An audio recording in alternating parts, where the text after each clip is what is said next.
Alex's girlfriend looked at him with fear in her eyes and said, "The chances of you walking into a bank to rob it are very high." She got up and walked away. Alex seemed unbothered as he reached for his guitar. This wasn't his first time being told that his future featured many run-ins with the law. He remembers being told sheepishly by his stepdad that he has a much higher chance of spending the rest of his natural-born life behind bars than being admitted into any college in the state. Of course, he does not believe these dark projections about himself. What do they know? He often asks himself, casually dismissing these projections as nonsense. Then there is Maya, a teenage girl who by all standards is probably too smart for her own good. Perhaps it's her depression or nihilistic perspective of life. She strongly believes that despite how gifted she is, a fact known even by herself, there is no sense in being ambitious. She prefers not to dream or attain lofty goals. This is her decision. Unlike Alex, Maya has a lot of people rooting for her, and obviously so, because she is once again in front of yet another teacher telling her, "You are gifted and smart. If you put in just a little effort, you have a chance at getting a spot at any top college in the country." She thanks the teacher while faking a gratuitous smile, turns around and leaves, her mind unchanged. So there we have it. Two people, one being told exactly how his life will play out but doubts it, and the other who is equally talented but has resigned herself to a future she deems inevitable. In this video, I discussed the two factors behind the predictions of the future of both Alex and Maya, and how these two factors help in predicting our future. So grab your favorite drink and let's get to it. When it comes to the scientific prediction of how a person might turn out, three factors come to mind, including nature, nurture, and free will. Those who favor nature argue that what we inherit from our parents determines our physical traits, certain preferences, and our behavior. These factors work in sync to influence our future. Those who favor nurture argue that despite nature, the environment we are exposed to fundamentally determines what we shall become.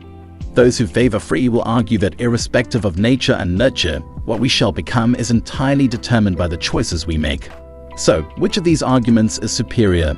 Well, there is no outright answer to this question. And this is because what we become eventually is often an interplay of our nature, nurture, and free will. To illustrate this, let's go back to Alex and Maya's story. Alex is a spitting image of his mum. Somewhat effeminate, yet as troublesome as his father, but there was no doubt he got their musical abilities. He was born into a family of failed musicians.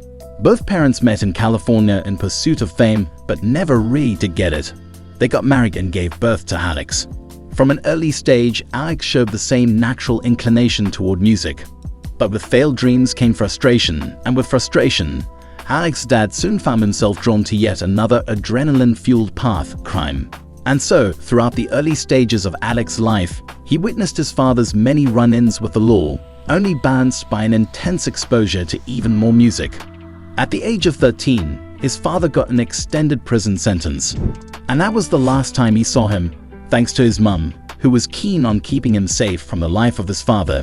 She soon remarried a few years later. Based on nature, Alex's good looks and charm were inherited from his parents. The same can be said of his musical abilities, as researchers have revealed certain genetic markers are related to musical ability. It is therefore easy to trace Alex's music inclination to these markers, which he inherited from his parents.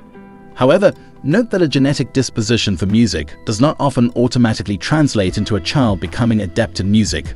This leads us to the issue of nurture. Most likely, growing up in a family of musicians exposed Alex to constant musical stimuli from which he had no choice but to become adept. But why does everyone think Alex would likely end up in a pen like his father? Unfortunately, Alex's exposure to his father's way of life also did a number on him. Alex does not see his father as a criminal. He idolizes him. Alex's father was as charming as Alex. Alex saw his father use his wit and charm to get anything he wanted, at whatever cost. A calm man who loved to live life. He did anything to fill the void of not becoming a celebrity. And so Alex simply imbibed what he saw his father do all his life. When nature gifted Alex great looks and musical abilities, nurture helped refine his musical gift while also setting him on a path to being a criminal. But why does Alex seem unbothered about the predictions about him? This is where free will comes in. The answer lies in the fact that despite Alex's questionable values, He is not oblivious to where his actions might take him. And despite his outright dismissal of the many who tell him he might end up like his father, he is fully aware of the consequences of his inactions. Also thanks to his father, he reconnected with his father behind his mum's back 4 years after not seeing him. And both of them have been working together to help him pursue his dream as a musician. His father knows certain people who owe him a lot, and he has chosen to collect through favors to his son.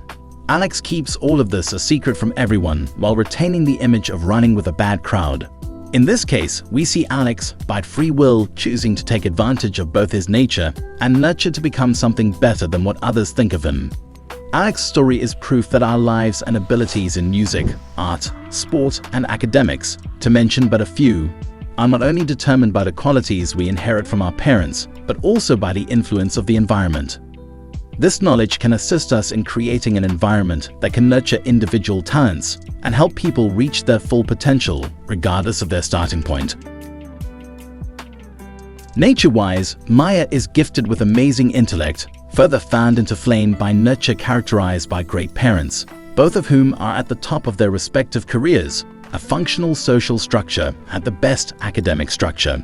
By all means, Maya could literally become anything she chooses to be, yet she seems to lack any form of self-motivation.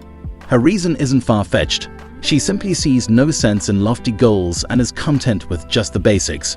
Conversations between Maya and a school counselor reveal that her decision is built on logic. This is not some attempt to rouse or offend anybody. She simply observes life and has made a decision. From Maya and Alex's stories, we see the interplay between nature and nurture and how free will dictates what we become. Maya's story shows that even with an ideal environment and superior genetic predispositions, personal beliefs and mindset play crucial roles in what one becomes. Despite her intelligence and supportive background, Maya's nihilistic perspective and lack of self-motivation prevent her from striving for more. Unlike Alex, who chooses to challenge the negative expectations placed on him, Maya resigns herself to a future she deems inevitable, not because she lacks potential, but because she sees no point in pursuing lofty goals. In contrast, Alex demonstrates how free will can be harnessed to overcome genetic and environmental influences. By choosing to take advantage of both his nature and nurture, Alex aspires to rise above the negative predictions about him. His story proves that while our lives and abilities are influenced by our genetics and environment, our choices ultimately define our paths.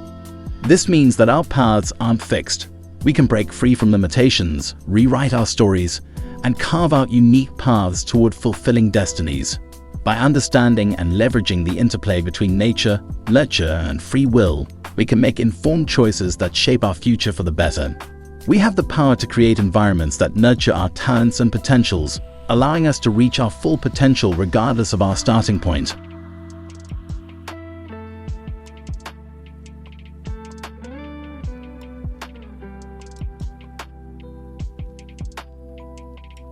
If you want to learn more about nature and nurture, you would definitely want to check out our Nature vs. Nurture playlist. Please don't forget to like, share, subscribe, and click on the notification button so you can be notified of our new videos. Thanks for watching this episode, and join us again in the next episode for more exciting discoveries. Be well.